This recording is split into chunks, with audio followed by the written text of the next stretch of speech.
ലാലീഗയിൽ വളരെ കടുത്ത ഒരു പോരാട്ടമാണ് ഇപ്പോൾ നടന്നുകൊണ്ടിരിക്കുന്നത്. നമുക്കെല്ലാവർക്കും അറിയാം, ലാലീഗ ട്രോഫിക്ക് വേണ്ടി മത്സരിക്കുന്ന രണ്ട് ടീമുകളേ ഉള്ളൂ. ഒന്ന് ബാഴ്സലോണയാണ്, മറ്റൊന്ന് റയൽ മാഡ്രിഡാണ്. അപ്പോൾ ഈ രണ്ട് ടീമുകളും തമ്മിൽ വളരെ കടുത്ത പോരാട്ടമാണ് നിലവിൽ ലാലീഗയിലുള്ളത്. 29 റൗണ്ട് മത്സരങ്ങൾ പിന്നിടുന്ന സാഹചര്യത്തിൽ ബാഴ്സലോണയ്ക്കുള്ളത് 73 പോയിന്റും റയൽ മാഡ്രിഡിനുള്ളത് 69 പോയിന്റുമാണ്. അതായത് ക്ലിയർ ആയിട്ട് 4 പോയിന്റിന് ലീഡ് ബാഴ്സലോണയ്ക്കുണ്ട്. എന്നാൽ ഇനി 9 റൗണ്ട് മത്സരങ്ങൾ കൂടി ലാലിഗയിൽ ബാക്കിയുമുണ്ട്.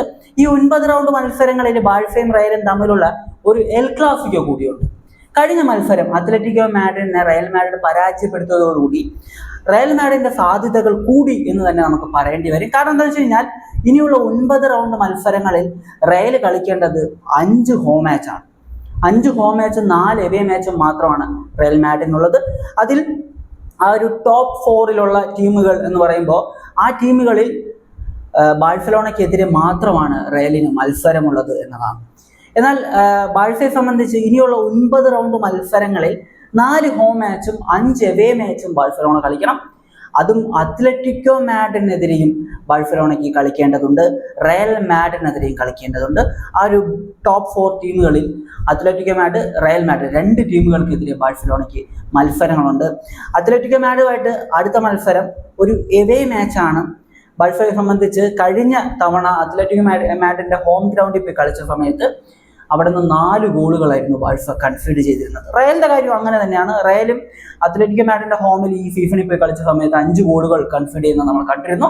2-5 ആ റയൽ മാഡ്രിഡ് ആ മത്സരം തോറ്റത്. അപ്പോൾ അത്ലറ്റിക്കോ മാഡ്രിഡിന്റെ ഹോമിൽ 2 ടീമുകൾക്കും, റയലിനും ബാഴ്സയ്ക്കും ഒരേപോലെ ഡിഫിക്കൽട്ടീസ് ആയിരുന്നു ഈ ഒരു സീസണിൽ നമ്മൾ കണ്ടിട്ടുണ്ടായിരുന്നത്.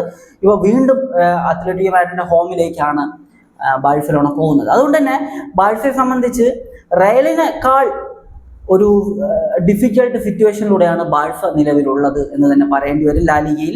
കാരണം 9 റൗണ്ട് മത്സരങ്ങളിൽ 4 ഹോം മാച്ച് മാത്രമേ ഉള്ളൂ. അതിൽ 1 റയൽ മാഡ്രിഡിനെതിരെയാണ്, 5 എവേ മാച്ചിൽ 1 അത്ലറ്റിക്കോ മാഡ്രിഡിനെതിരെയാണ് എന്നതാണ് നമ്മൾ നോക്കേണ്ട ഒരു കാര്യം. അപ്പോൾ ഈ ലാലിഗ കിരീടത്തിൽ നിലവിൽ ഏറ്റവും കൂടുതൽ സാധ്യത ഉള്ള ടീം ഏതാണ്? നിങ്ങളുടെ ഒപ്പീനിയൻ നിങ്ങൾ കമൻറ്റ് ചെയ്തേക്കാം. അപ്പോൾ എനിക്ക് തോന്നുന്ന കാര്യങ്ങൾ ഞാൻ നിങ്ങളിലേക്ക് എത്തിച്ചേക്കാം. നിലവിലെ സാഹചര്യം 4 പോയിന്റിന്റെ ലീഡാണ്.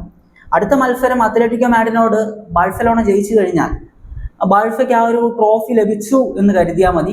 പിന്നെ ഉള്ളത് എൽ ക്ലാസിക്കോ ആണ്. ആ എൽ ക്ലാസിക്കോയ്ക്ക് വലിയൊരു വില കാണുമെന്ന് എനിക്ക് തോന്നുന്നില്ല. കാരണം പിന്നീടുള്ള എല്ലാ മാച്ചും ജയിച്ചു. എൽ ക്ലാസിക്കോയിൽ ബാഴ്സ തോറ്റാൽ പോലും ബാഴ്സയ്ക്ക് വലിയ പ്രശ്നമൊന്നും കാണത്തില്ല. 1 പോയിന്റ് ലീഡ് ആ ഒരു സാഹചര്യത്തിലും ബാഴ്സയ്ക്ക് കാണും എന്നത് തന്നെയാണ്. അതേസമയം റയൽ മാഡ്രിഡിന്റെ കാര്യത്തിലേക്ക് വരുമ്പോൾ നിലവിലെ സാഹചര്യം എന്താണ്? 4 പോയിന്റിൽ റയൽ ഡൗൺ ആണ്. അപ്പോൾ എന്തായാലും എൽ ക്ലാസിക്കോ ഉണ്ട്. അപ്പോൾ 3 പോയിന്റ് റയലിന് ഷോർട്ട് ചെയ്യാൻ പറ്റും.